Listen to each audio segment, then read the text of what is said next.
Hello, I'm Marizio Gaming, and today I want to talk about critters.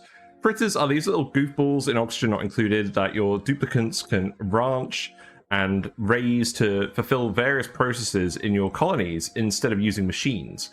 Critters will have a diet of materials that they eat, and they'll have products that they produce, either from directly eating the material or just as a consequence of something else like the environment. And these critters also produce eggs. They reproduce at various different rates. And they are a very powerful tool that you can use to help make your colony sustainable, to turn resources en masse from one kind into another based on what you need. And there's a lot of extra tools in the game that have been added that let you handle these guys in quite specific ways, with the introduction of critter happiness and the reworks to those systems, stuff like the grooming stations, the shearing stations, the critter fountains. So what I wanted to do today is I wanted to share my thoughts on which critters I like to prioritize establishing ranches for and getting integrated into my bases in the Spaced Out DLC. Based on how useful they are, what benefits they have, how easy it is to set them up relative to doing processes a different way, i.e. via machines or some other process. And I'm doing this video now because the Frosty Planet DLC is coming out of beta very soon, and that introduces a load of new critters and also changes a fair bit about how the temperature mechanics work. So I wanted to sum up my thoughts before that DLC drops. But if you're playing the DLC beta at the moment for Frosty Planet, let me know in the comments how you're finding the changes to critters and the new critters they've added to that Frosty Planet. I'm very interested to hear your thoughts on that. So starting off, we're going to go with the hatch. This is a critter that you're going to find in the temperate biomes, i.e. your Terra starting biome. And there will always be at least one hatch that spawns in a berry tile directly to the left of your printing pod, unless you're on a swampy start with all the polluted dirt and mud, etc. So you're almost always going to have access to these hatches. And what exactly do they do? Well, they eat minerals and they turn them into coal at a 50% efficiency rate. So hatches in particular, the normal purple ones that you find running around the map, they eat sand, sandstone, clay, dirt, sedimentary rock, and various foods that your duplicates eat, and turn 50% of that into coal. Now, you never want to feed these guys off duplicate food, because the duplicate food is such low mass for the benefit it gives, and you're going to get relatively little coal out of that. So you should always be feeding these guys minerals. But I'm going to put them in A tier because they're very easy to get started up ranching. All you require is the basic ranching tools. They can climb over small 2-tile high structures, but 3 tiles is too much for them, so you can easily confine your hatches to one side of your ranch where the grooming station is and use the rest of the room for something else. They're quite efficient to ranch. You can set up dropper ranches like we did in a previous video on this channel to fully automate where the excess eggs go. Drowning all the excess hatches is relatively easy. So you could get a large number of these going very quickly, and they produce a lot of meat. Each hatch drops 3,200 calories of meat when they die, which can be cooked into barbecue, which is a pretty good quality food source, and it's very easy to get. So I think starting off your colony by ranching hatches for the food, so your duplicates can live and you can get a large number of duplicates up, and for the coal, so you can get your initial smart power up and slowly transition over to different power sources, is very worth it. There are runs where we just ranch massive amounts of hatches, eaten all of the sand and sandstone on the map, i.e. on an oasis start, because there's so much you can just feed it to them for ages, and then you can just run all of your base power off various coal power plants instead of fiddling around with transformers. It's quite powerful. The reason I'm not putting these guys in S tier is because the materials are technically somewhat hard to renew. You can rock crush any rock into sand using the rock crusher. So if you've got a volcano producing igneous rock, you can crush it into sand and feed these guys sustainably, but it's an extra step. And it's less efficient than the stone hatch variant, which we'll talk about now. So the stone hatch is a different variant you get when regular hatches eat sedimentary rock. The chances of them laying stone hatch eggs increase. And these guys eat the same amount of material, 140 kilograms per cycle. And again, they excrete 50% of the consumed mass as coal. But they eat sedimentary rock, igneous rock, obsidian, granite, and metal ore. Don't feed these guys metal ore. It's not renewable. But you can feed these guys igneous rock, which you can get from volcanoes. You can feed it to them directly, which I think makes them strictly a little bit better if you're trying to ranch them sustainably. Bear in mind, volcanoes don't produce a huge amount of igneous rock from the magma compared to how much that these guys eat. They eat 140 kilograms per cycle each, which is a lot. So if you've got like a couple of volcanoes, that might be enough to feed a couple of stone hatch ranches, but don't go overboard. When we did our Rhyme Revenge run, we had 400 of these guys, and we could not keep up with that whatsoever. So keep it in moderation, but it lets you convert rock into coal for power. Good food source. You can drown these guys just the same as you can drown the regular hatches in the same setup.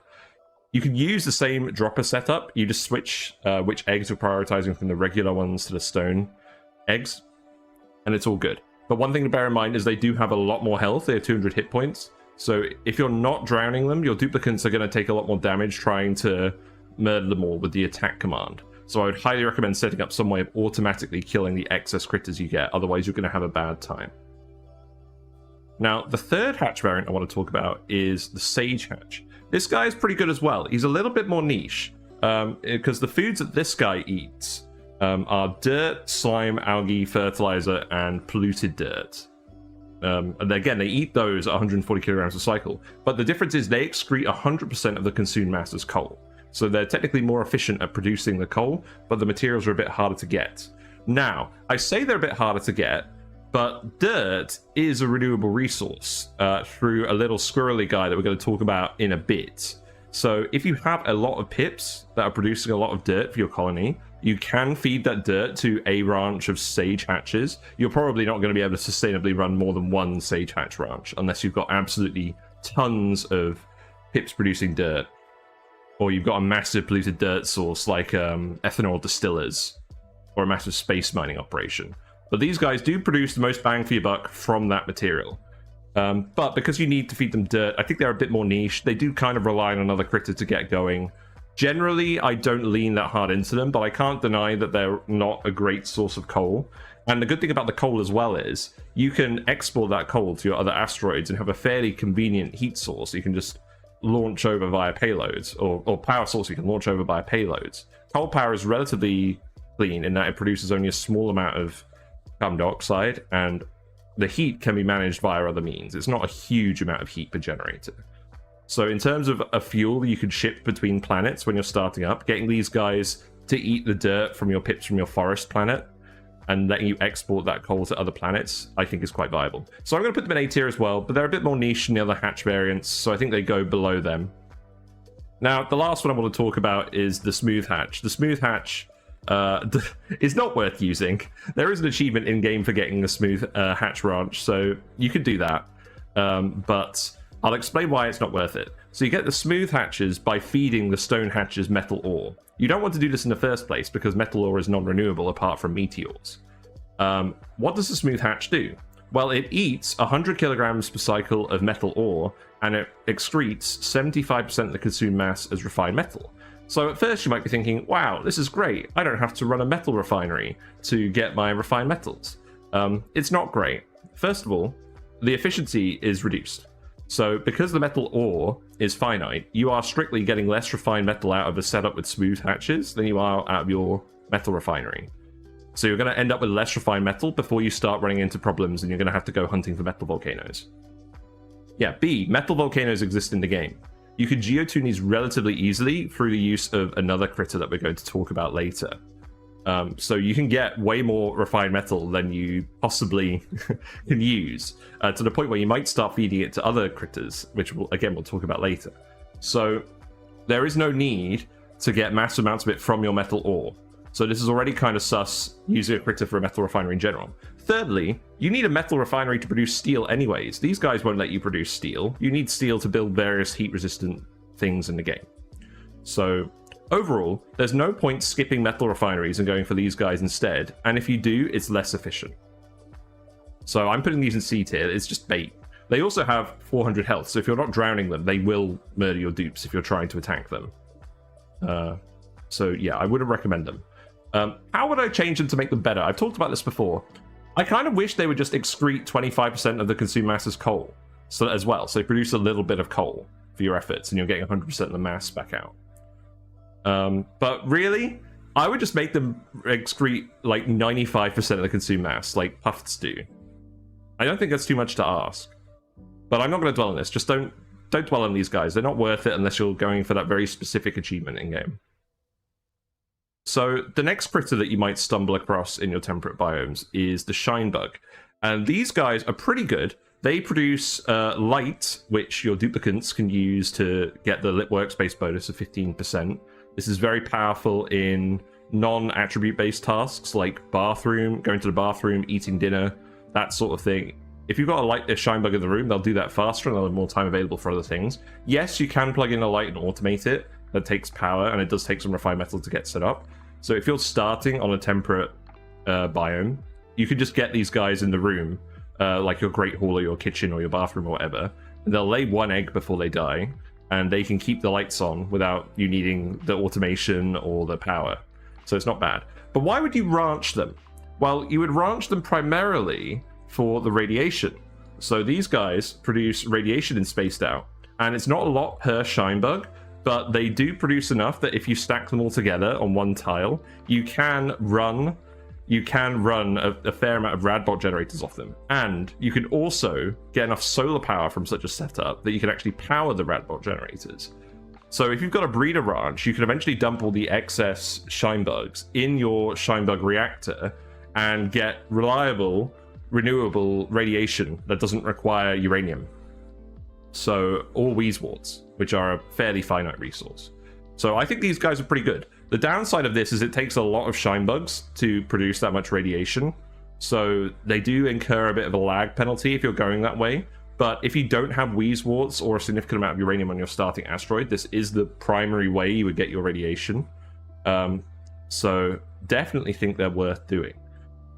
In terms of feeding them as well, you can feed them bristleberry, or phosphorite. Now, the obvious one you're going to want to do is phosphorite because it's quite resource intensive to get food items in general.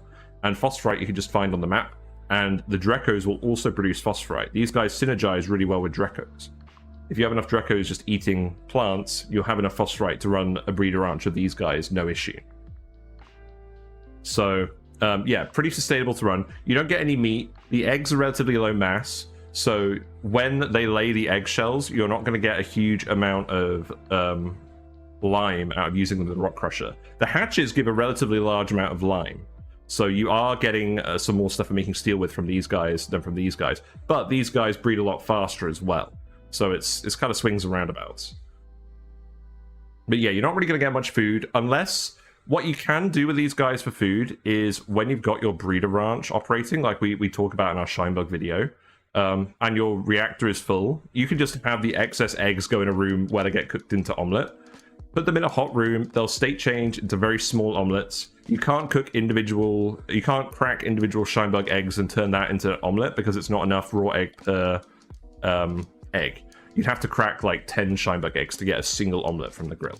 So you definitely want to make omelettes from the excess of these guys by state changing it. So that's not bad. It's not a huge amount of food, but you can get food out of them in an automated way. The decor bonus is pretty good as well, but I'm going to assume you're not having a huge amount of them flying around in your base after the early game, just because of the performance impact. So this is fairly moot for the most part. And that leads me to this topic, which is all these other Shinebug variants. Did you know there's loads of different Shinebug variants you can get if you feed them different things?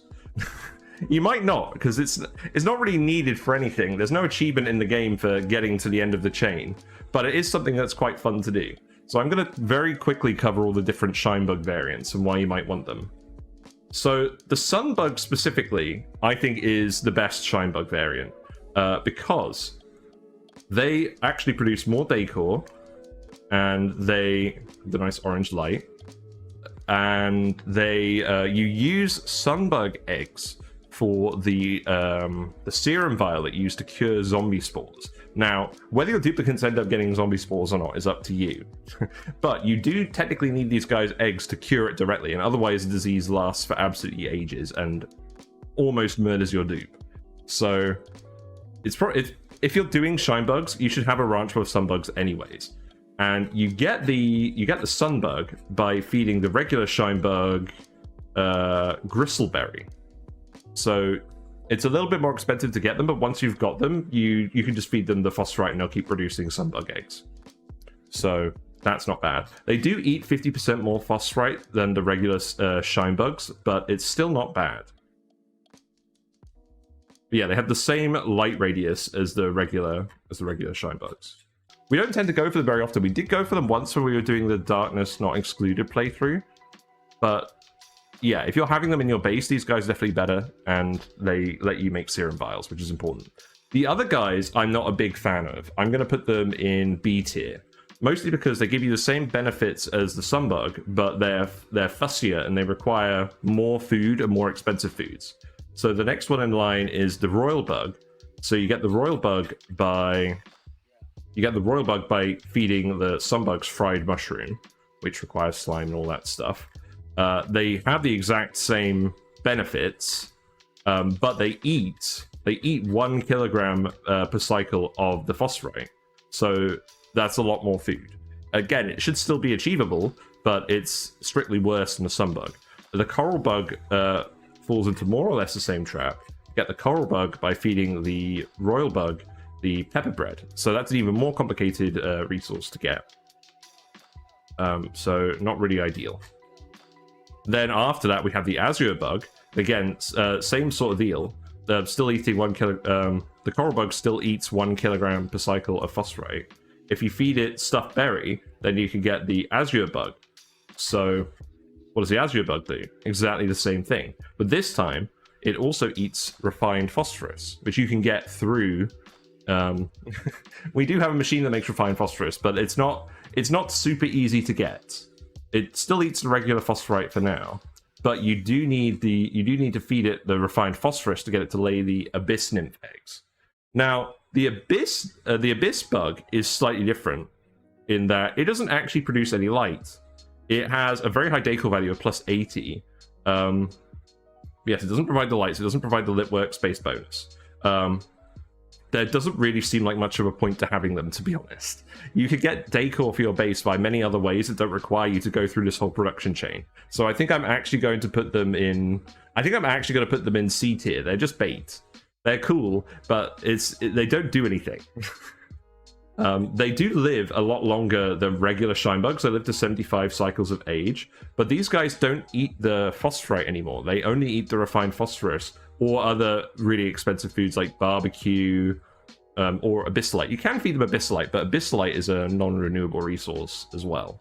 So I wouldn't recommend doing it in general. If you're not doing anything else with your abyssalite and you don't think you're going to need much insulite later in the game, you can feed it to these guys, but it's not worth doing unless you just feel like it. It's like you would probably do a run where you challenge yourself to get these guys, but they are not practically going to help you do stuff in this game. And if you feed the abyss bug, if you feed it the barbecue, they can lay the radiant bug eggs. The radiant bug is the final payoff to this sort of mini game. They have an astoundingly high decor value of plus 200 with an 8-tile radius, and they produce light, and they have the extended life and reproduction rates of the abyss bug. But again, in terms of light, they're no better than a regular shine bug in your reactor, and the decor value is large, but again, you can get your dupes enough decor via other means. You don't need to go to this whole process. And the radiant bug in particular only eats barbecue and diamond. So if you're feeding a barbecue, that's going to require 4,000 calories worth of barbecue per cycle per radiant bug. Same for these guys. So they're 4 times as expensive as a duplicate to maintain in terms of food. So you need lots of other critter ranchers to actually get these guys going. Or you can feed them diamond. Now, for diamond, what you can do is you can take the coal from your hatches and put it in diamond presses, but that requires a lot of power and radiation. You can get the radiation from the shine bug, so there's a little bit of synergy there. You can convert it into the diamond. And if you have excess diamond from this process, you can put it into the fossil mine story trait and use that to get more rock, which you can convert into more coal via the stone hatches. So you can also sustainably feed these guys off of diamond if you're doing that whole chain. But again, there's a lot of effort, and I don't think it's really worth it. So I'm going to put these guys in C tier. generally not worth prioritizing, but they are a pretty interesting challenge to go for. So I'd highly recommend trying to get them on at least one playthrough, but generally you don't need to think about them. And I've already spent too much time discussing them. Right. Moving on to an actual worthwhile critter to look at, the Pip. The Pip is the gold standard of critters. So he's going to go in S tier. Why is this? Well, there's a few different reasons. They eat arbor trees and thimbleweeds, but I'm going to assume you're feeding them off of arbor trees. So you can plant one domestically grown arbor tree with polluted water pumped to it in your ranch, and that'll be enough to feed 8 pips in your ranch. Or you could use pips to wild plant things in natural tiles. And because you can make natural tiles wherever you want in your base via a variety of different methods, like the airlock glitch or pouring small amounts of materials that solidify at room temperature, you can make natural tiles fairly easily. And once you figure out the intricacies of how they plant the plants, you can just multiply your seeds and fill up entire asteroids with wild planted plants on an industrial scale. And those wild plants don't require any fertilizer or irrigation. So you can feed these guys off of the one domestically grown arbor tree to begin with, and then use them to plant wild arbor trees in the rest of their ranch space, and then just feed them for free off of the wild arbor trees that they facilitate. So essentially they're free. And once you get out of this, you get dirt.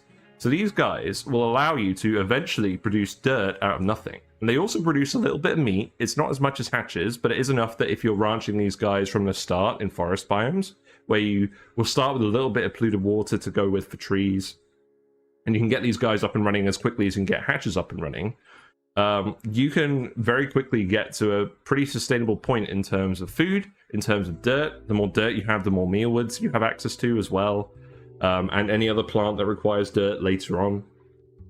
It's just phenomenally useful. I like using these guys to set up nature reserves in my bases as well, in the access corridors, because we could just put natural tiles in our access corridors after we built our base and get the pips to come in and plant the decor plants or something beneficial in that area. And then your duplicates will get the +6 morale from that whenever they're in the base. It's a very easy source of morale if you have access to these guys. And it means you're not faffing around building your base around wild plants in the environment to try and get the same bonus, which is less efficient. So absolutely fantastic.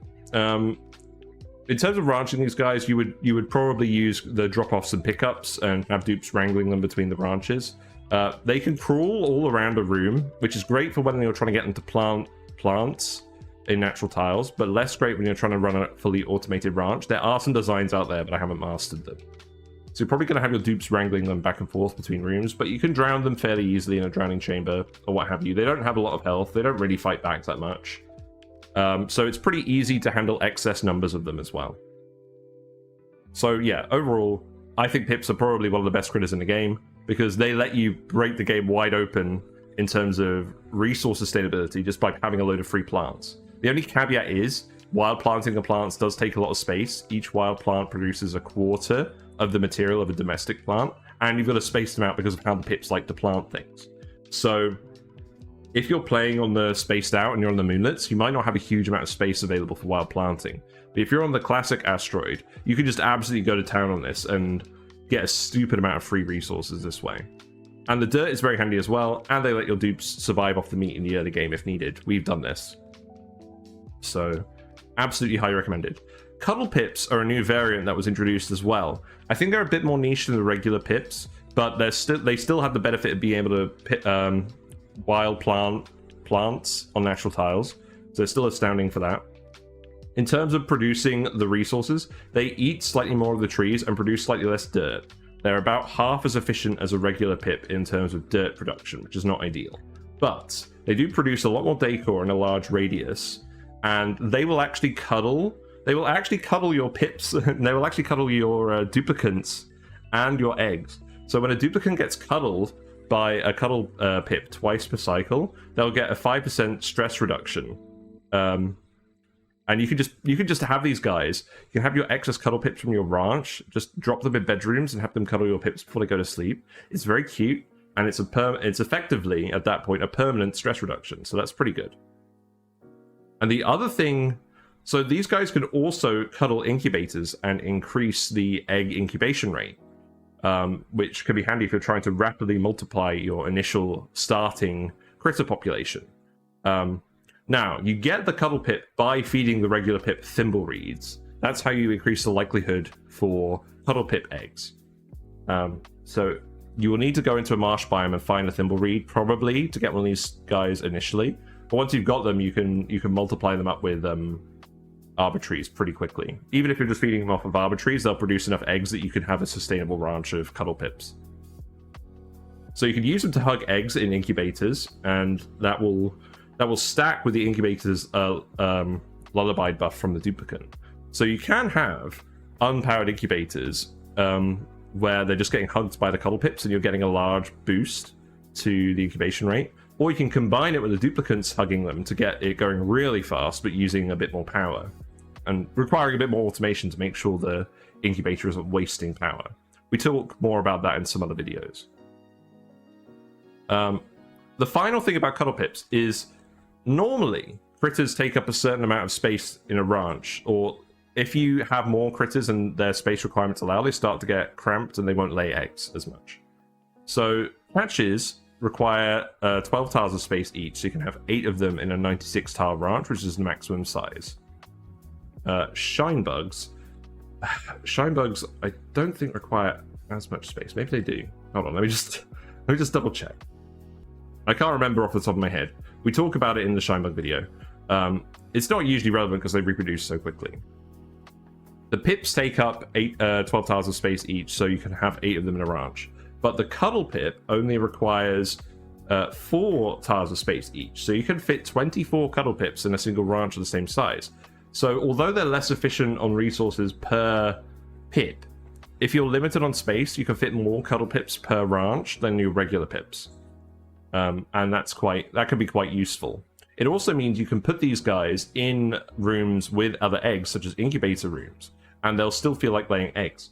Cuddle Pips always consider eggs to only take up 4 tile space in a room instead of the usual amount. So you can have a mixture of Cuddle Pips and eggs in a room, and they're not going to feel cramped, and they'll still keep laying their own eggs. So you can put incubators in Cuddle Pip branches, and it will work, and it can work out pretty well. So I think they're pretty good.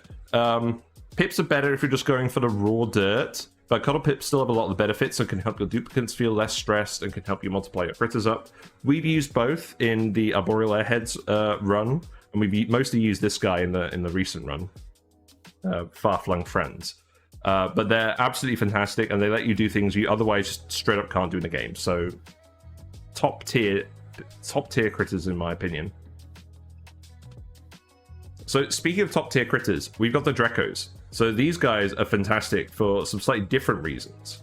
So the Drecko is a critter that quite likes warm temperatures, lives for a long time, and these guys eat plants, and they produce phosphorite, and they also produce reed fiber. So reed fiber is needed to make exosuits and a variety of other buildings in the game that you need to progress. So this is a mandatory resource you have to get somehow. You can't really cheese it and avoid getting this. I mean, you kind of can. You can build lead suits instead of ammo suits, but it's not really worth it in general.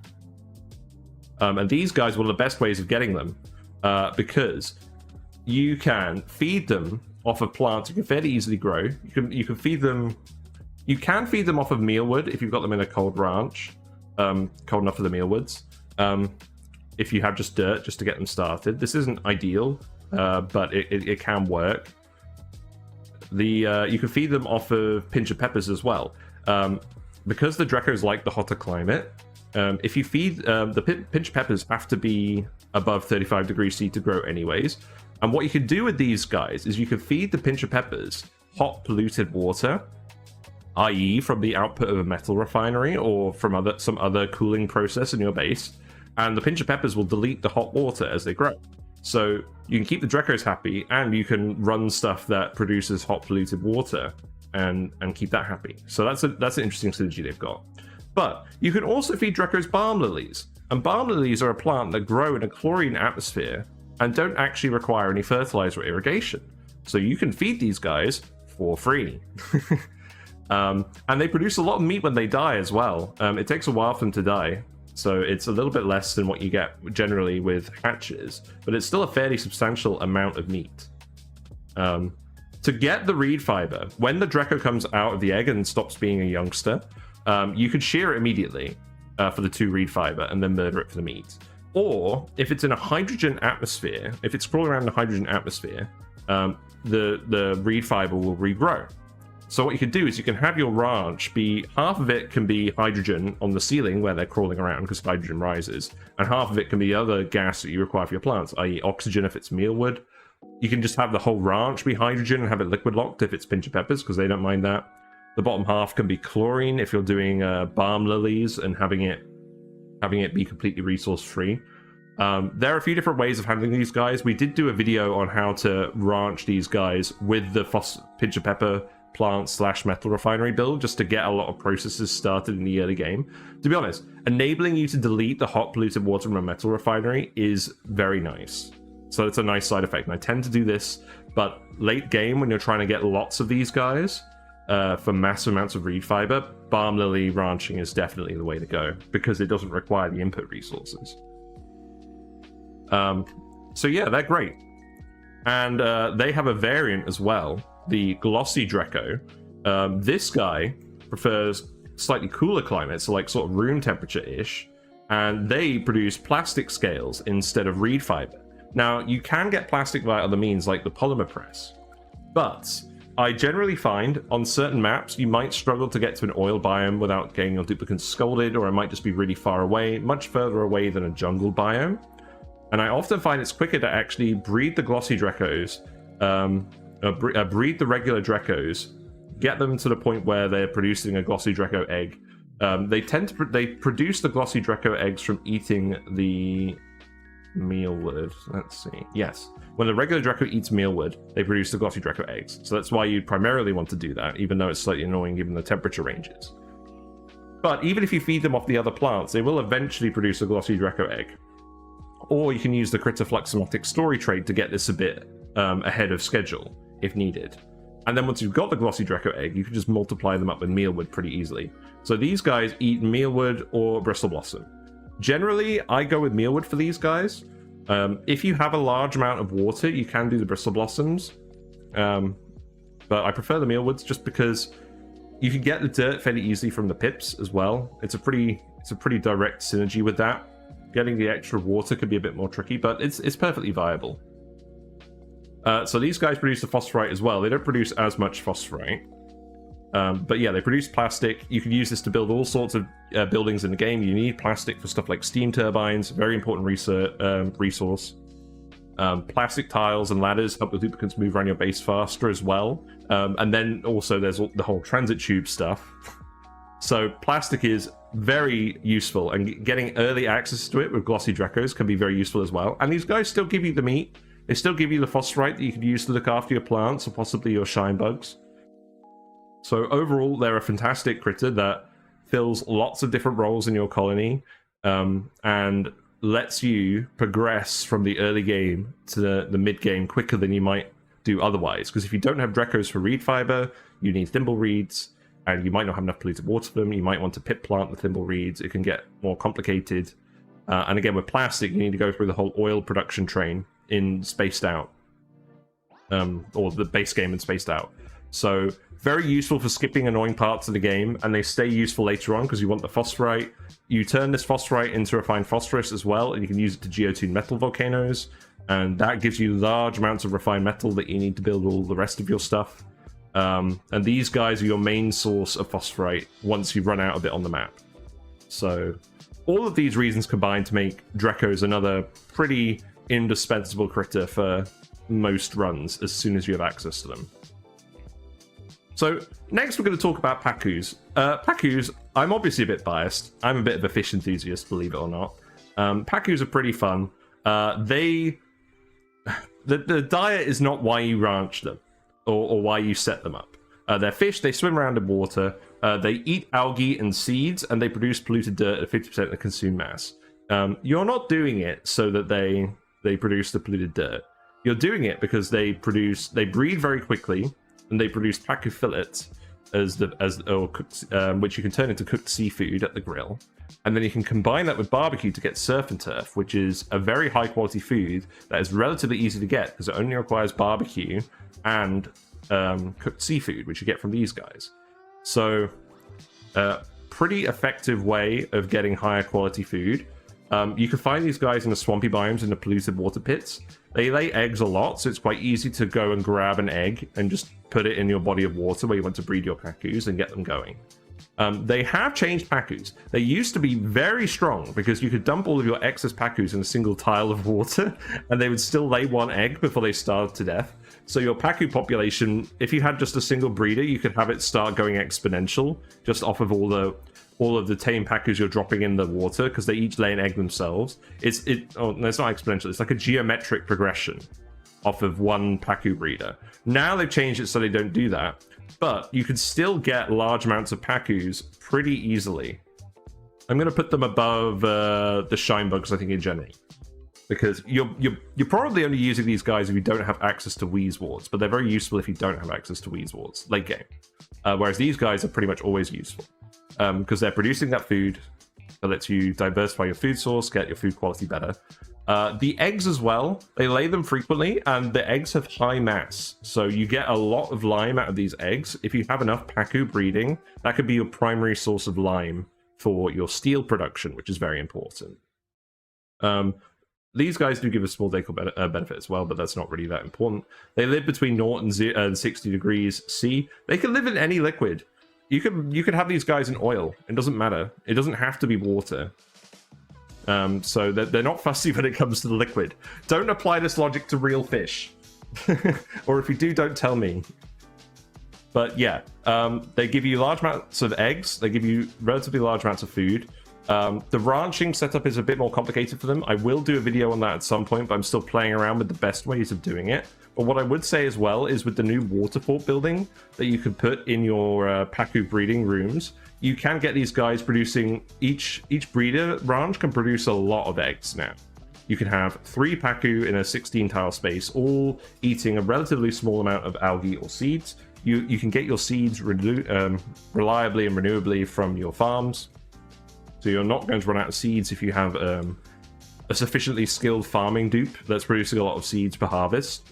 So it's relatively sustainable food source, lime source from the eggshells, and there's a few different varieties as well. The tropical Pacu, you get that if they're breeding in warmer waters, comfortable range of 30 to 80 degrees C. Same diet, same requirements, but they produce more decor in a larger radius. Not super relevant because decor isn't that important, but it is strictly better than the regular Pacu with no major downside. Also, the fish, it's a Chad fish. Look at that jaw. Look at that lower jawline. It's a Chad. So it goes above the regular Pacu, but more or less the same for all intents and purposes. The Gulp Fish is different. The Gulp Fish prefers cooler water. And on top of doing what it normally does, it actually converts 200 grams per second of polluted water into water.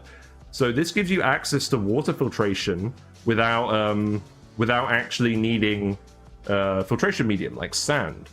It can be a little bit annoying to set this up, but if you have a polluted water geyser, what you can do is you can just have it dump into your Pacu room where you're breeding your Gulp Fish, particularly the cool slush geysers. It synergizes really well with the cool slush geysers because it comes out that cold. If the polluted water is colder than regular water, the polluted water will come out as ice. But then you can melt that eventually anyways. So it's a pretty good use case. It could save you some filtration medium. It's a little bit complicated to set up, but can definitely be worth it. I think it's probably the Pacu variant that's the most interesting. Technically better than the regular Pacu. I haven't really gone for them yet because we haven't really needed to. But it is a benefit that can be used. And the other benefit is they actually spawn cold.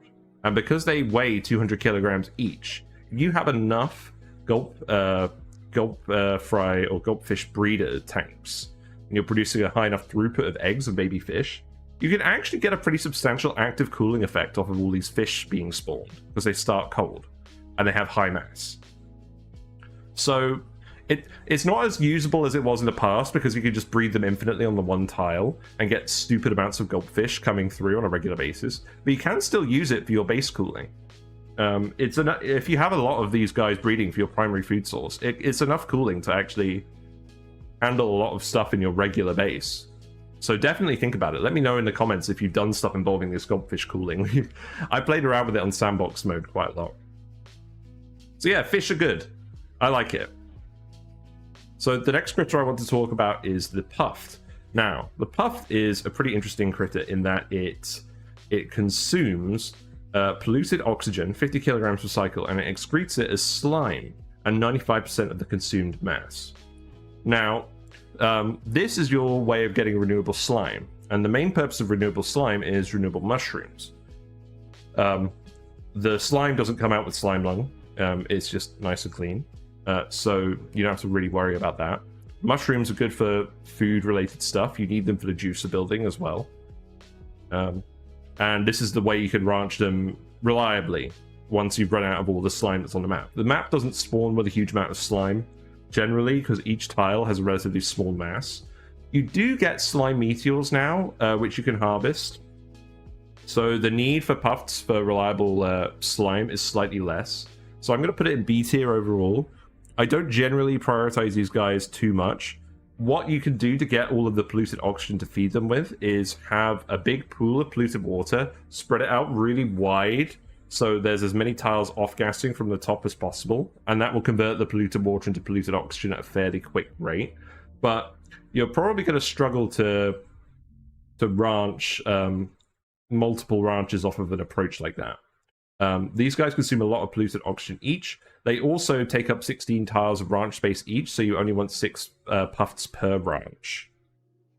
But that's fine, because you probably don't have enough polluted oxygen to do more than that, unless you're doing some crazy industry. But it's a bit tricky to talk about Pufts on their own without talking about the other Puft variants because of how their egg mechanics work. And this is why a lot of people don't like Pufts, is because you need to do some manipulation to get the right eggs to come out. We talk about this more specifically in our Puft ranching video, so I'll leave it there. That's all still applicable nowadays. But essentially, these Puft Princes get laid pretty regularly. They only produce 10% of the consumed mass as slime in the polluted oxygen. But you need them to produce other Puft eggs and the other Puft variant eggs. So you can't really avoid them. What you want to do is you want to set up your ranches in such a way that you have one Puft Prince, preferably in an area where it's not actually consuming any gas and it's just starving. And then that allows your 5 other Pufts to produce the actual eggs that you want for the productive variants. But again, we talk about that more in the other video. So the interesting thing you'll note as well is these guys can consume chlorine and oxygen as well to produce bleachstone and oxalite, and that sets me up to talk about the other Puft variants. And these guys are probably the reason why you're actually trying to do this. So let's talk about the dense Puft first. So when you've got a regular Puft with a Prince, they can produce dense Puft and Squeaky Puft eggs. Dense Pufts eat regular oxygen, and they convert it into oxalite at 95% consumed mass. So this is a great way of getting oxalite for your rockets, for you to either put in the cargo hold, for your duplicates to breathe as it off-gasses over time. Very storage efficient way of handling rockets. Or as solid rocket fuel. You can directly compare this to the oxalite refinery, which uses a large amount of power and some gold to achieve the same benefit. Generally speaking, I use that machine if it's not worth me doing Puft ranching for other reasons, but if I'm doing Puft ranching for other reasons, then I'll use this guy. But provided you've got at least one gold volcano somewhere, I generally prefer using the refinery, so I'm not going to rank these guys too highly, but you might as well use them if you have access to them, and it might save you some power. These guys do produce a little bit of meat as well. It's not a huge amount of meat, but it can help you go. But you can't breed these guys en masse like the hatches and whatnot because they require so much gas to breed. So, not really a food source to get established in the early game, like your hatches, like your pips, like your Dreckos, like your Pacus. But the final Puft variant I want to talk about that I think gets a pretty bad rap is the Squeaky Puft. And I'm actually going to put him in A tier. I'm actually going to put him above the Pacu. Generally, when I'm ranching Pufts, I'm doing it so I can get to this guy. So what this guy does is he eats chlorine at 30 kilograms per cycle, less than the other guys. and he excretes 95% of that chlorine as bleach stone. Now, why do you want bleach stone? Well, there were a few reasons to do this, such as hand sanitizers or cleaning equipment, stuff like that, hot tubs, etc. This let you get that resource reliably. Fertilizing water weeds also requires bleach stone. So if you wanted to grow water weeds for whatever reason without pip planting them, this is how you would do it sustainably. But the real reason these days is geotuning. Geotuners will use bleach stone to increase the output of water geysers. And if you do this with a salt water or a brine geyser, you will get a lot more salt out of it. You can turn that salt into bleach stone using a bleach stone hopper, and you can multiply your bleach stone. And the Squeaky Puft is very important in this process because they can take chlorine vents, which are otherwise more or less completely useless, and turn them into bleach stone vents, which you could use to geotune your other vents. And you could also use the salt to directly geotune your chlorine vents. So if you set up this whole chain, it can be a very productive way of multiplying your water resources for practically no cost. So that's why these guys are useful. You use the bleach stone with the geotuners to multiply your water sources. If you have few water sources on your planets and lots of chlorine vents, this is essential to running a large duplicate population. Or if you have lots of water sources, this lets you get even more water and use that for oil wells, and then you can start multiplying it that way, using some critters I'll talk about later. Or you can just use all of that for plastic production, just via the polymer press. So these guys are actually very impactful because they let you use these chlorine vents. But at the same time, if you don't have chlorine vents, you're probably just going to be using the salt and the bleach stone hopper instead. So it's funny. It's kind of like Schrodinger's Puft. If you have chlorine vents, if you have at least one chlorine vent, it's probably worth doing. If you don't, then they're obviously not worth doing. So I'm going to put them in A tier, but if you don't have a chlorine vent, assume they're C tier, is what I would say. Is there anything else interesting about Pufts? Not particularly. We talk about all the breeding in the Puft ranching video, so I'll leave that for now. But yeah, that's how I feel. These guys are either useful or they're not, depending on what guises you have set up. So the next critters, Slicksters. Now, I haven't done much stuff with Slicksters on stream, but I have actually ranched these guys a lot off stream before I got into Twitch. So I do have some strong opinions on them, and they're good. They're pretty damn good. The regular Slickster I'm going to put up here in A tier. These guys, you find them in the oil biome, and they consume carbon dioxide and turn it at 50% efficiency into crude oil, which you could obviously use for petroleum and plastic production, which is very important. And the good thing is they're ingesting a waste product.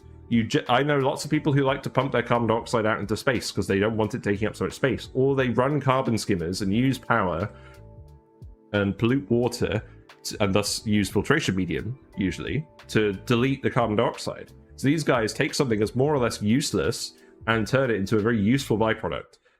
Also, they produce a large amount of meat. They produce 3,200 calories of meat per Slickster.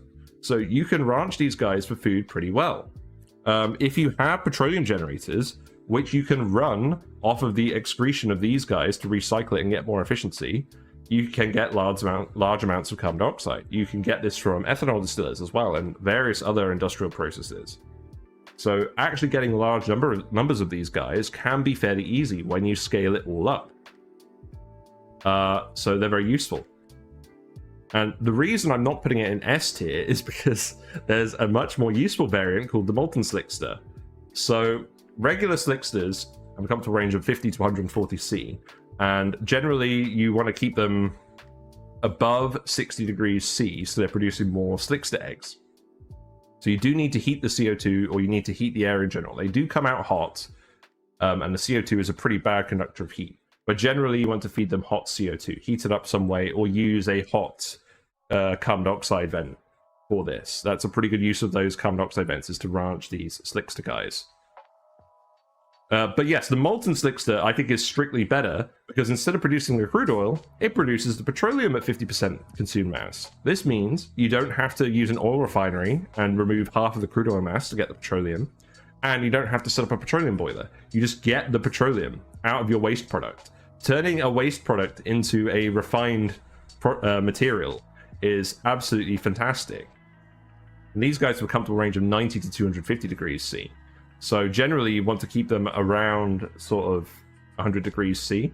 What you could do is you can set up a room with your petroleum generators in it. They're producing the polluted water and the carbon dioxide. If you keep that room between 100 and 125 degrees C, you'll have the polluted water on the bottom. If there's enough carbon dioxide pressure, the polluted water won't off-gas, and you can use that for something else. And the carbon dioxide can go back into these guys to produce more petroleum. So there are ways of really efficiently handling these guys. Again, they give you lots of meat as well as you're cycling through them. And if you have lots of carbon dioxide, you can have lots of these guys. Because of the ways that oil wells work, you can scale up your water production infinitely off of them using critters, including slicksters, to recycle all of your materials. And at that point, you'll have so much CO2, you can run so many ranches of these guys that you won't know what to do with all of the meat. Generally, in terms of prioritizing them early game, I don't unless there's an oil biome nearby from an irregular oil. But these guys are like the late game aficionados. Like, these guys give you a meat in the late game, they consume your carbon dioxide, they assist you in scaling up your massive petroleum production and getting your oil wells all fully online. We're recycling all the materials. And the Molten Slickster is instrumental to this because they skip the need for you to boil your crude oil into petroleum or use oil refineries for less efficiency. So these guys are S tier, they're absolutely fantastic. But you do need to keep them warm. One thing I would say is the hot CO2 vent can keep them warm. Even though the CO2 comes out at 500 degrees, the slicksters have enough mass and will reproduce quickly enough that in practice they're not going to get outside of their livable range if they're living in a room with a hot CO2 vent. But that said as well, that's not going to produce enough CO2 for a large amount of slicksters, so you're probably going to want to set them up with the petroleum generators like I talked about. Yeah, absolutely fantastic critter. And then finally, we have this guy. Who's this guy who's ended up here? The Longhair Slickster. These guys don't consume carbon dioxide, they consume oxygen. Do they produce petroleum? No. Do they produce anything? No. They produce decor. Oh wow, that's really useful. We definitely can't get that via any other means, can we?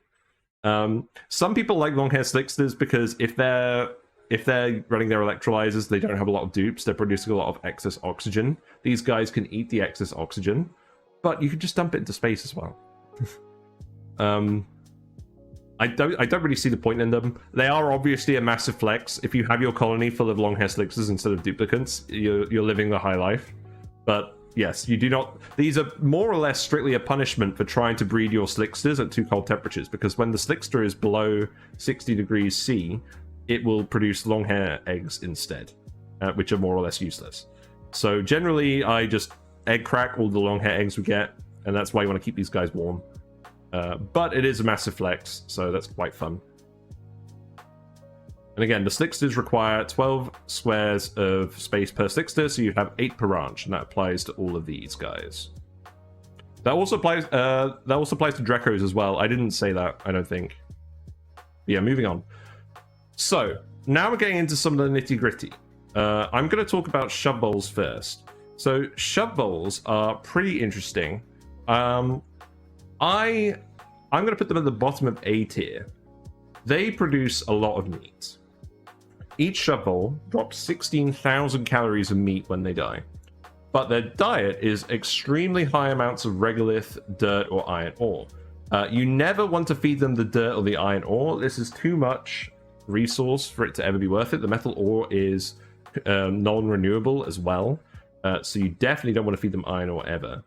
They excrete 50% of the mass as tiles, which need to be dug up or dug with a robo miner. What I would suggest that you do with these guys instead, and what we've experimented with, is semi-starvation ranching them. I.e., you feed them the absolute minimum amount of calories they need to not starve. You get them in the starving range, and then just before they starve, you feed them a very small amount of regolith so that the starving counter resets. And if you do it this way, each shove bowl will lay 1 egg before it dies. You will get the calories out in the end, and you'll feed it relatively little material. I think this is the only real practical way to ranch them, because otherwise you'll feed even if you've got one shovel, it's so much material. So these guys, you can have them as a supplemental food source if you've got them available. It does take some duplicate effort because you still need to groom them and whatnot, but you can get some extra meat out of them if they're available. They're obviously not fussy in terms of temperature. These guys do like to climb out of tiles that aren't sort of pneumatic doors or very hard tiles like obsidian. So you do need to watch out for them going rampant in your base, eating stuff and turning it into tiles, blocking other rooms. So these rooms, you want to make them out of something like obsidian or refined metal, or surround them in pneumatic doors. Yeah, you can get some food out of them. The Delecta Vole produces less food, but it also produces tonic root if it's at the right temperature, and if you shear it. You can use that to make curried beans. I don't think this is ever relevant at all. Curried beans is not a good enough food to be worth going through all this effort. You do just get Delecta Voles occasionally from your Shubvole eggs, so they are a part of the process. If we have a look at it here, so what does it say about the Shubvole eggs? I don't know. I haven't really got these guys. Generally, what I tend to do is I just tend to egg crack these guys because they don't produce enough meat, and I can't bother to get the tonic root. Let me know in the comments if you actually use these guys. I think I get a bit of a bad rep. You just get them as part of the Shubvole process. It's a decent amount of meat, but it is a fair bit of effort. I think I'm actually going to put them in B tier. I think A tier is slightly too high. I think, like, yes, it's not a lot of material cost if you're minimum feeding them, but it's a lot of duplicate effort, and if something goes wrong, you might not get that egg, and then your population is going to decrease. It's kind of on a knife's edge unless your colony is running smoothly generally. So I think I would put them in B tier. I think it's a strictly worse food source. Just I don't prioritize it, and I won't prioritize it as much as these other food sources. So that's where I'm going to put them. But I haven't really done too much stuff with them, so let me know in the comments what you like to do with your Shubvoles. And then finally, we've got the Pokeshells. So the Pokeshells are a pretty interesting critter that I don't have a huge amount of experience with, but I think I've got a fairly good understanding of how they work. So the Pokeshell, they lay molts, which you can crush into lime for your steel production. Obviously, you get the lime from the eggs as well. They eat large amounts of polluted dirt or rock piles and excrete 50% of the mass as sand. So if you have a lot of polluted dirt from, say, your ethanol distillers, you can convert that into sand and run water sieves with it. So it's not bad. You're probably not going to want like a full ranch of these guys unless you've got a very large ethanol distillery operation going on and you've got the polluted dirt to feed them specifically. But it can be quite effective getting all of that filtration medium back. I think they're very cute.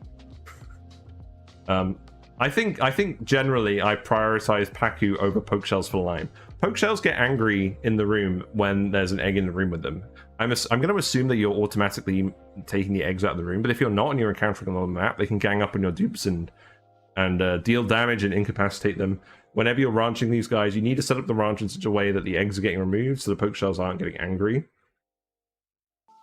The other thing about Pokeshells is they lay the molts when they die, and when they turn from the baby Pokeshells into the adult Pokeshells. So if you're doing these just for the lime, you need to set up your ranch in such a way that you're murdering the Pokeshell as soon as it becomes an adult, which can be quite troublesome because they fight back and they do a lot of damage to your dupes. They don't have a lot of health. So that can be kind of annoying if you're trying to do it just for the lime. Which is generally why I prefer Pacu. But if you have a large amount of polluted dirt, the sand production is significant. Now, the next... oh, I haven't even put him in the list. I was going to put him in B tier. I think I'm going to put him in B tier. Generally, it's quite a specific circumstance where you're going to have enough polluted dirt for this to be worth doing, and it's quite a lot of effort to go through for the lime compared to Pacus and their large eggs. So that's why I don't tend to bother with them. Now, I think the Oakshell is probably more useful overall. So these guys eat slime as well, which is not super relevant. But they produce lumber instead of the lime from their molts. And the good thing about these guys as well is they drop 5 molts when they die, and they produce a molt every day. So you can get a fairly large amount of lumber from these guys. And where are you getting your polluted dirt from? Probably an ethanol distiller. Where can you put your lumber? Ethanol distillers. So even though these guys only excrete 25% of the consumed mass as sand, you actually, because you can scale up your polluted dirt from them, the efficiency tends to be quite high. And I think I put them above the shine bugs, above these other shine bugs. Because what happens is you can effectively get it to 136% mass conversion rate once you're sending it through your ethanol distillers by recycling all the polluted dirt and scaling it up. So if you're doing it to get polluted dirt into sand, these guys are the most efficient way to do it, despite the fact that they produce the least via direct excretion. So this is bait. Don't see this and think they're not efficient, because you can just directly recycle the product to get more sand. So I think that's pretty good compared to feeding the polluted dirt to sage hatches. I think the coal is probably more useful in general early game, but if you're in a situation where you don't have a lot of saltwater geysers, maybe you only have one saltwater geyser in your cluster, you need the sand for filtration medium, and otherwise you're going to be crushing rock from volcanoes, and that's not really good. Like eventually, once you run out of other stuff. So actually, I think I'm going to be a bit wild here. I think I'm going to put them in A tier. I'm going to put them at the bottom of A tier. I think it's a good use case. A bit complicated to set up, but definitely potentially worth it. We haven't run across the circumstances yet where we would do this in a run, but I feel like it would come up if we were on a forest run with relatively little access to salt water. So I'm going to put them in A tier, but let me know what your thoughts are. I'm very keen to see what your thoughts are on these Pokeshell variants in general. Lastly, we've got the Sanishell. So this guy eats these same things, eats slime as well, produces 50% of the consumed mass, but instead of producing the molts, he produces a large amount of cooked shellfish when they die, or raw shellfish, which you can turn into cooked seafood. So this is good like the Pacus as well, but it's for surf and turf production. But I think it's less worth doing overall, because the hassle of killing these guys is slightly more than the hassle of just breeding these guys and having them die quickly naturally because of their short lifespans. These guys do also clean the germs out of water that they're in, but again, I think I would rather just do this with radiation or chlorine treatment in general. But let me know if you've used these guys to success. I generally wouldn't prioritize them very much, and you've seen that in my runs. Like, I've played runs where I've aimed to get Pokeshells up and running, or Sanishells, and I've not done it. Which should tell you where my stance is and how I think important it is to get them going. Just because their diet is just annoying and specific. They have buffed these guys, though. They used to consume 140 kilograms per cycle each, but now you can get a few more of them going and get more of their raw products out. So, yeah, those are my thoughts on Pokeshells. Now, I'm going to move on to some more niche critters. So, the plug slugs. I think these plug slugs get a really bad rep. They're a spaced out critter that eats refined metal and metal ore and turns it into hydrogen gas, and they produce power at night. So they eat 60 kilograms per cycle of metal ore or refined metal. They produce 5% of that metal ore as hydrogen, which is not a lot, but it's a little bit. You can run some hydrogen generators and get some power out of it. But the main draw of these guys is they produce power at night when they're hanging off of wires.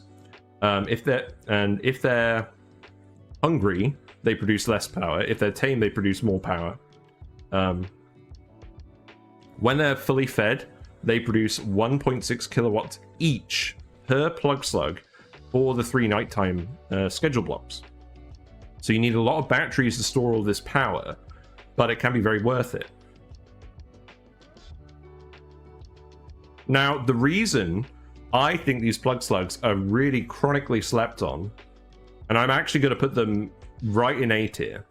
I think they're chronically slept on. They produce a ton of meat, and now that they can be fed off of refined metal, if you're on the metallic swampy asteroid where you find these guys, you probably have one spare metal volcano's worth of production that you can feed to these guys. And that solves your food problem, having a ranch or two of these guys eating the refined metal. And that solves your food problem. It gives you power as well. So it solves your food problem and your power problem on the asteroid. Early on, with just basic ranching techniques. Again, you can fit 8 of these per ranch. They take up 12 tiles of space each. But the real reason I'm putting them in 8 here, because this is a fairly large amount of refined metal. You don't want to feed them like 1 volcano's worth of metal per ranch. That's not a great deal. The thing is, you can semi-starve ranch them. This is where the power comes in, and I've yet to fully master this. But what you can do is you can get them right on the hungry threshold before they're starving. You can feed them just before nighttime when they go onto the wire, and they'll give you the power as if they were satisfied, even as they're starving on the wire after they're feeding. And then they'll wake, and then they'll get off the wire. They'll produce their power, and then they could starve until you feed them again. So you can actually cut this metal ore feeding cost right down if you do it properly. Now, it's a bit of a task. You would probably need to put them in one ranch per slug, so they're constantly near the feeder and the wire. So they can just eat immediately as soon as that feeder turns on just before night, or gets filled just before night, and then immediately go to the wire. We tried doing this with a big ranch. It didn't really work very well, but it still was more resource efficient, I think, than just feeding them the full amount and getting the full amount of power. So potentially very little cost for a large amount of meat, a large amount of power, and some hydrogen, which you can use for other things. So I think they're very strong if set up correctly, and I will be doing a video about these guys specifically at some point once I've mastered them a bit more. Now, the hold on, let me show you the table, right? Here's the table. So if they're tamed in your ranch and they're at 0 calories or above 0 calories, they'll produce 800 watts instead of 1600 watts. And if they're starving, they'll only produce 40 watts. So you don't want them starving when they get on the wire. But if you automate your critter feeders and have them in the room so that the feeder is right next to the wire, you can get them to eat, get like 10 calories worth of food or something, get that 800 watts, move onto that wire, and then once they're on the wire, they'll run that 800 watts the whole night, even as they're starving, because it doesn't check whether they're starving or not on the wire. So this is half of the full amount that you get for feeding them the max amount, but potentially between 2 and 10% of the food required to get them hovering above this threshold. So if you're doing it correctly, these guys are fantastic. It's a little tricky to set up, but very high payoff. High payoff for relatively little cost. And even just having just one ranch off of a metal volcano on that asteroid in the start can be worthwhile, because it is your initial food. You don't have hatches to fall back on that asteroid, and it does give you your initial power. So highly recommend them. The variants I don't think are very good, but they don't produce power. The Smog Slug takes unbreathable gas during the day. It breathes it in, and at night it outputs it into a connected pipe. Generally, unbreathable gases you're going to have in your base are just carbon dioxide, which you might just be skimming anyways. You don't need to ranch a critter to do this for you. But if you have flatulent dupes, these guys can eat the natural gas from them and put it in a pipe, which is pretty handy. Gas pumps in particular are very power inefficient. They use 240 watts to move only 500 grams of gas. So these guys can move that unbreathable gas that you wouldn't want to pump without using power. So I think there's probably a use case where you could use them, but I haven't come across it yet. So I'm going to put him in B tier. And the Sponge Slug does the same thing. He takes in liquids during the day. He takes in any liquids and outputs them into a pipe at night. I don't think these guys are very useful. The liquid pump is quite power efficient. And you generally won't be ending up with random liquids in your base unless you've let a load of ice tiles liquefy everywhere like I do. But that's just because I'm poorly organized. You don't need this guy to solve that problem for you. So generally I turn these guys into... I crack the eggs and turn them into omelets to avoid all the annoyance with that. You can't drown these guys either. Because these variants exist, you can't drown plug slugs. So to kill off excess slugs, you either need to murder them manually or put them in a sufficiently hot or cold environment. Maybe feed them to Saturn critter traps. We've done that before with different critters, but that's a good option for plug slugs. They climb all over the walls and everywhere, and they won't get blocked by any liquids. So it can be a little tricky to design ranches for them, which is again why I also rate these variants pretty lowly. So moving on to the other spaced out critters, we have the Divergents, we have the Sweetles and the Grubgrubs. These guys are fantastic. So we'll talk about the Sweetle first. So, okay, so these guys are fantastic, but they kind of fall into the same category as the Squeaky Puft. If you have a sulfur geyser, if you have renewable sulfur reliably, you use the Sweetles and the Grubgrubs together to turn the sulfur into sucrose, and to then turn the sucrose into mud, which can be separated into dirt and water with the Grubgrub. The Sweetle is the starting point of that chain and is what you find generally running around the map. I'm going to put him in A tier like the Squeaky Puft. Situationally useful. If you have sulfur geysers, it is worth ranching them. You ranch them in the exact same ways as you ranch hatches. You can set up an automated dropper for them very easily. They take up 12 tiles of space each, so you can have 8 in a ranch. And they turn 50% of the consumed sulfur into sucrose. You can also use the sucrose for cooking specific food types, which can be useful. And you can use it as rocket fuel, I believe. I haven't done that before. Yeah, use it for the sugar engines. Yeah, we've used this before a few times. That was a long time ago. But you can use it for sugar engines, which can be useful in the early mid-game. These guys will also go up to plants and rub them and give or tend them and give them a 5% growth boost. So you can use them to make your farms more efficient. But I would defer that to the Grubgrub. The Grubgrub is the payoff for this chain. And I'm going to put the Grubgrub in S tier. I'm going to put him below the Molten Slickster.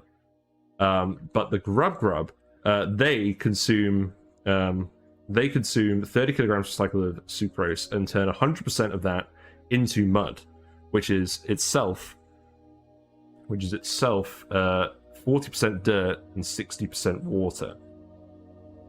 So this is how you turn your sulfur geyser into a water geyser and use it to help your duplicants, and also to get the dirt for your mealwoods and all of your other processes.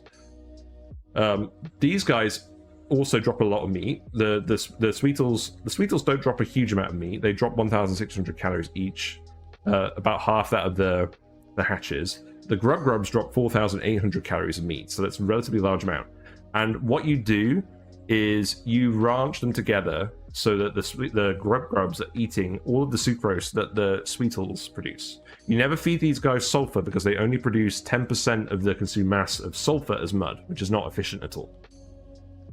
And the ratio you do this in, generally speaking, because these guys take up 16 tiles of ranch space each, you can get 6 of these in a Grubgrub ranch and 8 of these in a Sweetle ranch. So assuming you're not using the critter condos, you would want a ratio of 9 Sweetle ranches to 4 Grubgrub ranches, and that gives you a 1-to-3 ratio of Grubgrubs to Sweetles. You'll have 1 Grubgrub for every 3 Sweetles. That's what you're aiming for to get the resources produced at the right rates. And then you scale that based on what your sulfur geyser is doing. You could geotune your sulfur geyser using Abyssalite, so that option is always available to you to get more sulfur and get more of these guys up and running. And the reason the Grubgrub goes in S tier as well is because when the Grubgrub runs past a plant, they can tend it with a Grubgrub rub, blimey, to give them a 50% growth boost. So what you would end up doing with your excess Grubgrubs is you would wrangle them and you would put them in your farms. And they live for quite a while, so you don't have to move the Grubgrubs very often. You just put 1 Grubgrub each in your farm, it tends all the plants, it rubs all of them, and you get 50% more plants. Yeah, this is appropriate music for the Grubgrub rub section. The sex. So any farms that you're fertilizing or irrigating, this lets your fertilizer and irrigation materials go further. And this is all very synergistic with the other critters as well. I'm not going to go into too much depth here. We did another video about the whole oil well recycling pipeline. So, just a very brief summary. You take your water, you put it into your oil well. You turn that crude oil into petroleum via a petroleum boiler. You can boil that petroleum into sour gas via a sour gas boiler. You condense that sour gas and you get 1/3 of that material roughly out as sulfur, which you feed to your Sweetles and Grubgrubs to recycle it into more water and some dirt, which you feed to the oil wells. You then take that natural gas and you feed it to natural gas generators. They produce carbon dioxide, which you feed to slicksters, to produce more petroleum, the Molten Slicksters, and the polluted water gets converted into more water, which you put back into your oil wells. And that whole pathway uses both the Molten Slicksters and the Sweetles and Grubgrubs. And using them combined with your sour gas boiler lets you indefinitely and infinitely multiply your water sources because you're recycling everything so much. And this lets you effectively get as much water to run as many oil wells as you possibly can, and then just get a huge amount of petroleum available for plastic production or rocket fuel or whatever. And the Sweetles and Grubgrubs are needed to get the use out of that sulfur that you get from condensing your sour gas. And that's the late game use for these guys. So it's another reason why they're tiered up so high. Very useful early game if you have a sulfur geyser. Even more useful late game if you don't and you're running a sour gas boiler. We haven't done that yet, which is probably why I haven't ranked these guys even higher. But the Grubgrub is definitely the payoff to this whole thing. Absolutely fantastic. Makes your farms better. Absolutely brilliant. So then, finally, let's talk about the Beetas as well. So these guys live in the radioactive biomes, and they are very efficient at taking the uranium ore from those biomes and turning it into enriched uranium in their hives. And the funny thing is, generally, I don't ranch these guys or try and do anything with them. I leave them in the environment. So what I would basically, I'm going to put them at the bottom of A tier, mostly because we're not prioritizing doing anything with them. We're prioritizing leaving them alone. What we do is we scout out the radioactive biome. We find areas where there's a hive and they're eating the uranium ore. They enrich it at I believe it's a 90% efficiency rate. Yeah, it doesn't say here. I think it's a 90% efficiency rate. It's way higher than the uranium centrifuge. And then you go in occasionally and collect that enriched uranium and use it to run your research reactors, which obviously produce a huge amount of hot steam and power for you via the steam turbines. So you just let these guys do their thing, go grab the enriched uranium occasionally and use it for your research reactors. They can also consume your carbon dioxide. When carbon dioxide enters their environment, they'll fall asleep. They'll consume it at a rapid rate of 100 grams per second each. And they'll produce a fair amount of radiation while they're sleeping in the carbon dioxide. So they're effectively turning carbon dioxide into radiation. Generally, I don't think it's worth harvesting the radiation this way. I think doing it with shine bugs is easier, but it is something you can use. It also lets you put them to sleep so they don't sting your duplicants when you're going in and grabbing the enriched uranium from their hives. However, there is a circumstance where they're much better. This is when the hive is on the same elevation as a Saturn critter trap, a wild Saturn critter trap. Because then what will happen is all the baby bees will wander out of the hive, they'll walk along the floor into the Saturn critter trap and get eaten. And that Saturn critter trap will turn them into hydrogen. So occasionally, in the radioactive biomes and certain seeds, you'll find rooms full of hydrogen and bees. And you can set up a gas pump in there, and it's a large amount of hydrogen because the hive will keep producing bees, the little bees that wander into Saturn critter trap as it eats them. And you can actually make this setup yourself in your base by wrangling a bee tiny, moving it into a room where it will turn itself into a hive, and then you set it all up. So potentially very powerful free power source. A little tricky to set up, but potentially very useful. We don't generally prioritize actively doing that because we often just find it on the map, which is why I'm not putting it higher. But you can do it actively if you need to, and it can save your butt. The only thing is the beeters have to be kept below freezing, and because they're so small, as soon as it gets even slightly warm, they will die immediately if they travel through a liquid. Like we've had the adult beeters chase our duplicants through liquids, and they've just died immediately going through a liquid lock. So you do need to be very careful wrangling and moving the beeters to keep them cold, which is why I haven't ranked them higher as well. But if you can move them into an area in your base where you can just get them producing hydrogen with the Saturn critter traps, potentially very powerful. They also produce a fair amount of decor, so you can put the whole room in, say, like some diamond or glass tiles. Make sure you keep it cold, and that whole setup will work. So yeah, pretty interesting critter. usually best left alone, but can potentially be very powerful if you can make them work for you. So we've also got the Morbs down here. Now, the Morbs, I'm actually going to put in C tier, but I'm going to put them at the top of C tier. So these guys spawn when you have like an outhouse that needs cleaning and it hasn't been cleaned. They'll produce a little bit of polluted oxygen every now and then wandering around. They do produce slime lung germs as well, but they do produce this for free. The issue with these guys is they produce so little polluted oxygen and require movement as part of that. So to actually get a significant amount of polluted oxygen out of them for, say, puff ranching, you would need to have hundreds of Morbs running around. At which point you're using a lot of your computer performance, which could be better used for other critters that have more throughput per critter, to get a relatively small benefit. And there is also the risk of slime lung because they produce the slime lung germs. So I think it's a bit of a trap to go massively in on them. It can be quite funny, but I wouldn't recommend prioritizing them in general. So they get to go in C tier. But let me know what you've done with Morbs as well. We haven't really played around with this, but I just generally don't think it's worth the performance on my end, which is why we've avoided it. But they are very cute, and it is Morbin time, so who knows. Lastly, the Gassy Moo. So I'm going to put this in this NA category down here. And I'm going to do this similar to why I categorize the Tungsten and the Niobium volcanoes in the NA category on my Geyser tier list. Because you find these on a specific late game asteroid. Sometimes the asteroid is near to you, sometimes it's far away. In either case, it's a very inhospitable asteroid that you're probably not going to be getting to until the late game. The Gassy Moo is never going to be part of your establishment of your base and your colony. By the time you're getting to this, you've solved all of the problems in your game and you're mostly just sandboxing around. So I don't think he's super relevant in general. That being said, I do think if the asteroid is nearby and you can get to it, it's quite powerful. They've changed Gassy Moos a lot in the update since I ranched them before my pre-streaming days. They produce a lot of meat. They eat gas grass, which is a pain to get, and they excrete natural gas.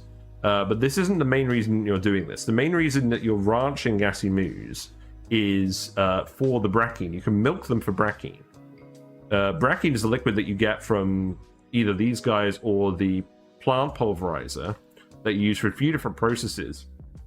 You can put it in water coolers to reduce duplicant stress. You can use it to make brack wax, which you use to make plastium, high performance plastic for hot environments.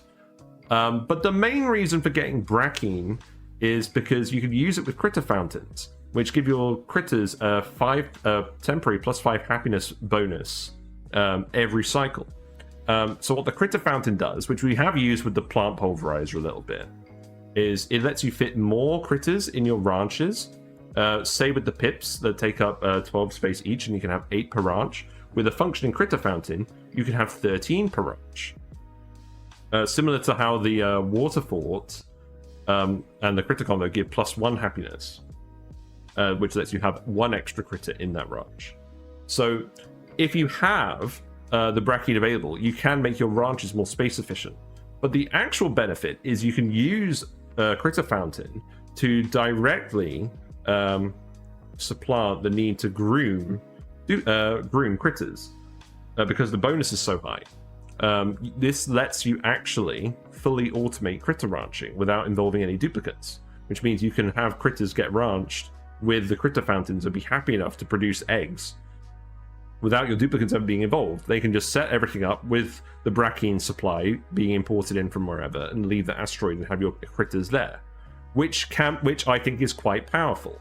But to get the brackine required to do that for a significant number of ranches, you want to use Gassy Moos for this because the plant pulverizer produces relatively little brackine per plant. You can use it with wild planted plants, but that's taking up even more space. At which point you might as well just ranch the critters yourself with your duplicates.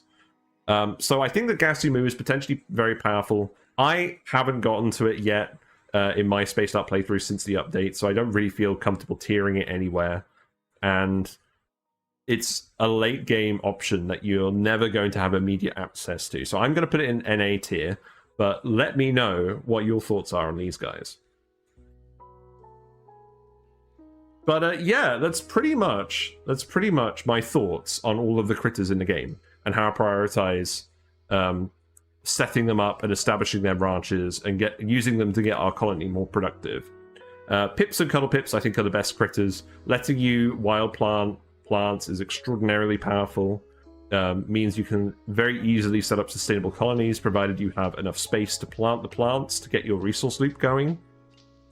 They're also a pretty good early game source of dirt and food. These guys produce dirt, so you can use that to feed your mealwoods, which will help you get your colony off the ground without consuming too much dirt. The dirt is useful for other things late game as well, feeding other plants. The meat is not bad either. It's enough to get started with for your duplicants.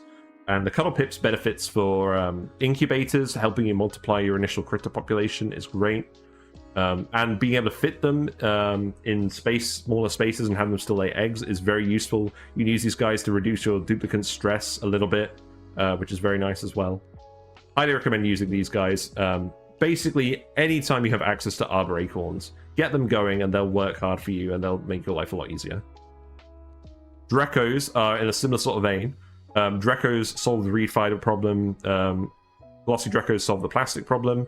They produce a large amount of meat as well.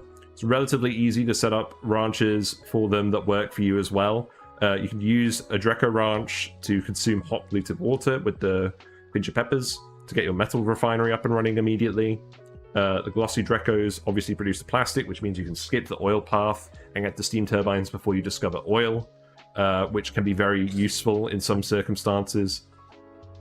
And they produce phosphorite, which you need to geotune metal volcanoes once refined into phosphorus. And this is the best way of getting it renewably. So, fantastic critters. Generally, would not recommend avoiding ranching them.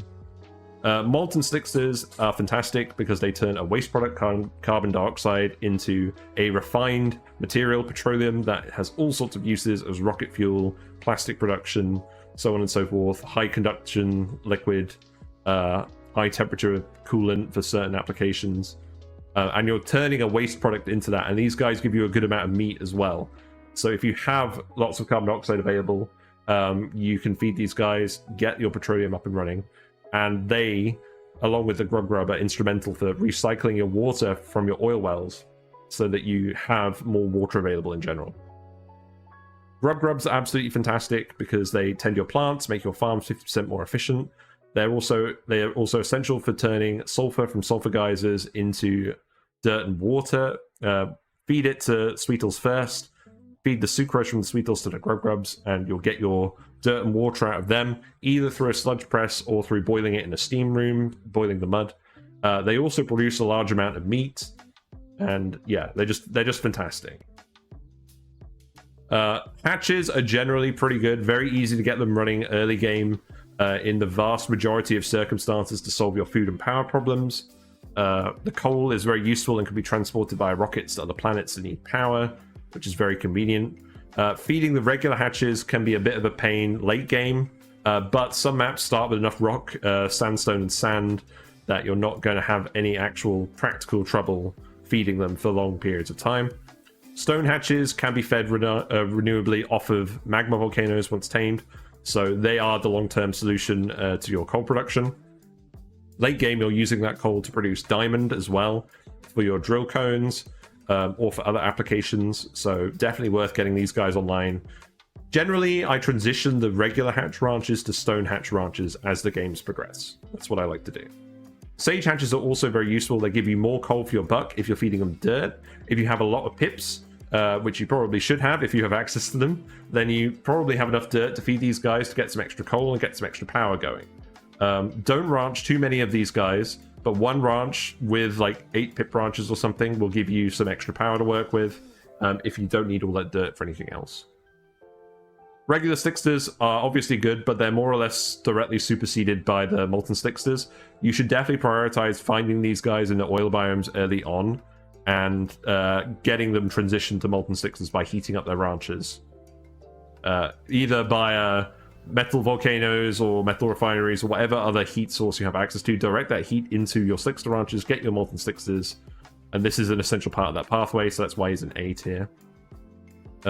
Sweetles turn the sulfur from geysers and sour gas boilers late game into sucrose, essential part of that whole water recycling chain I was talking about earlier. And they can still tend your plants for a little bit.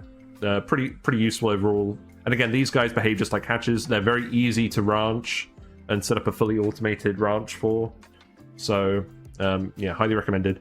Squeaky Pufts, if you have chlorine vents, they are fantastic at turning that into bleach stone, which you can use to geotune your water sources, and that's another resource loop that gets you access to a lot more water. If you have chlorine vents, these guys are essential. If not, you don't need them. So A tier or C tier, depending on what you're doing, what vents you've got. Plug slugs, if you're in the swampy start, metallic swampy asteroid, fantastic source of early food and power. If you get a metal volcano uncovered and just dump a load of polluted water on it, that can give you some metal, refined metal to get them started with. If it's a gold volcano, there's going to be hardly any heat associated with that, so that's very easy to get set up. You can set these guys up in such a way that they produce a large amount of power at night, even if they're semi-starvation ranched, at which point you're not feeding them very much material at all, and you're getting a large amount of meat, a large amount of power, and some hydrogen out of them. So very useful and very underrated on metallic swampy asteroids in particular. Pacu, all the variants in general are a pretty good source of lime because their eggs are so big. They're a pretty good source of food because you can get their population spread up fairly large. They're not as good as they were pre the pack snacks update, where you can just have them infinitely scale up in a pool of water. But they're still pretty good, still worth doing for the lime, I think. The Gulp Fish can potentially provide base cooling and solve your water filtration, your filtration medium woes. And the Tropical Giga Chad Pacu gives you more decor, so strictly better than the regular Pacu. But they're all more or less the same. You're doing it for the lime and the cooked seafood, which is the easiest way to get to surf and turf, which is one of the best foods in the game. Shine bugs are a pretty good source of early light for making your dupes more productive in the early game, and late game ranching them can give you lots of radiation for your research in a shine bug reactor, in a self-powered setup with solar panels. Sun bugs are strictly better. They give more decor, and you can use them to get serum vials for curing zombie spores. So if you're ranching shine bugs, you might as well get them to the point of sun bugs. Yes, they eat slightly more phosphorite from the Dreckos, but it's still relatively little. You shouldn't have any problems running a full ranch of sun bugs if you have any Drecko ranching going on whatsoever. Oakshells are an efficient way of turning polluted dirt into sand, because their shells, their malts that they produce, are lumber, which can be turned into more polluted dirt in ethanol distilleries.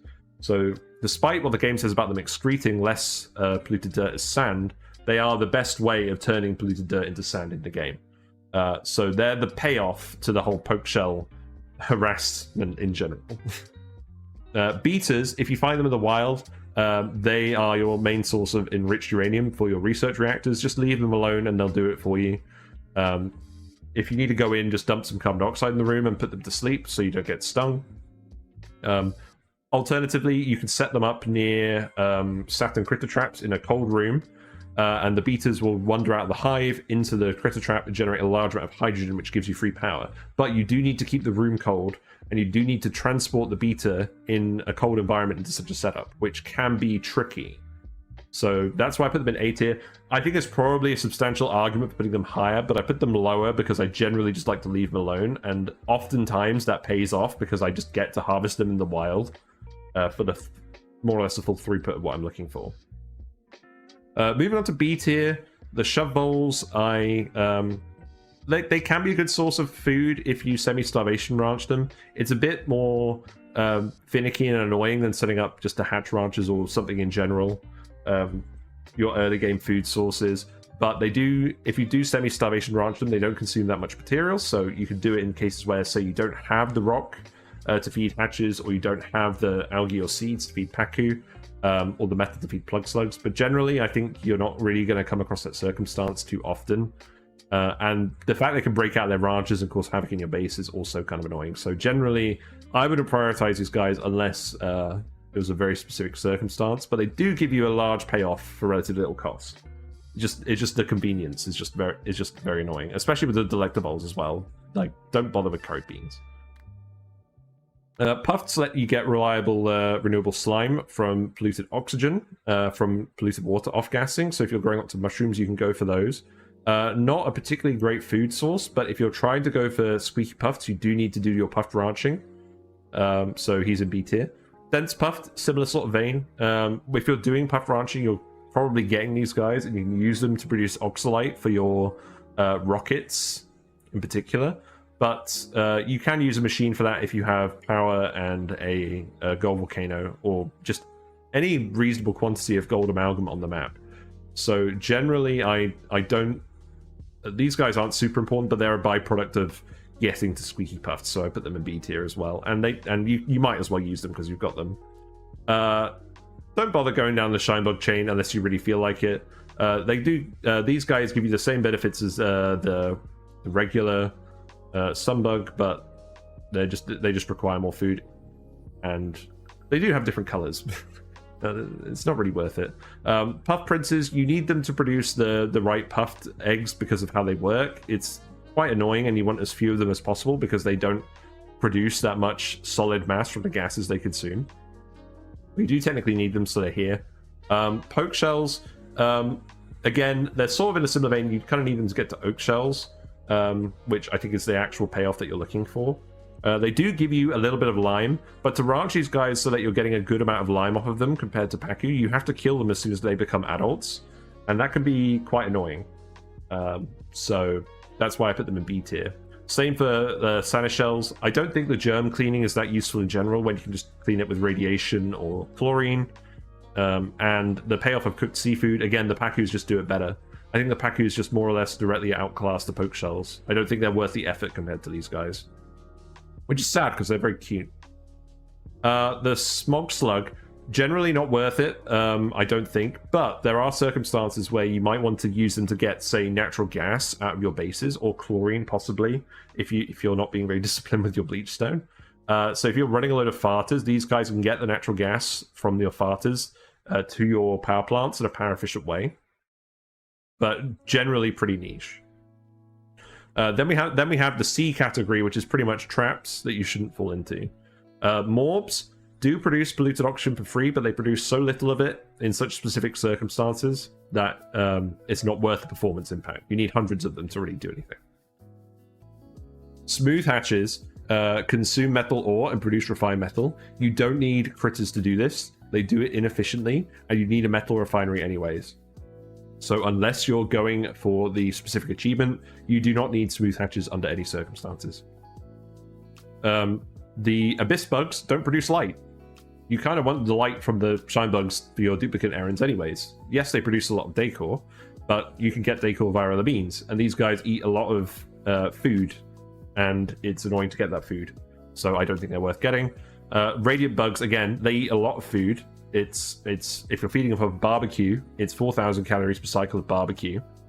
Yes, they give you an insane amount of decor, but you can get that decor via other means that you don't have to have lots of other critter ranches for.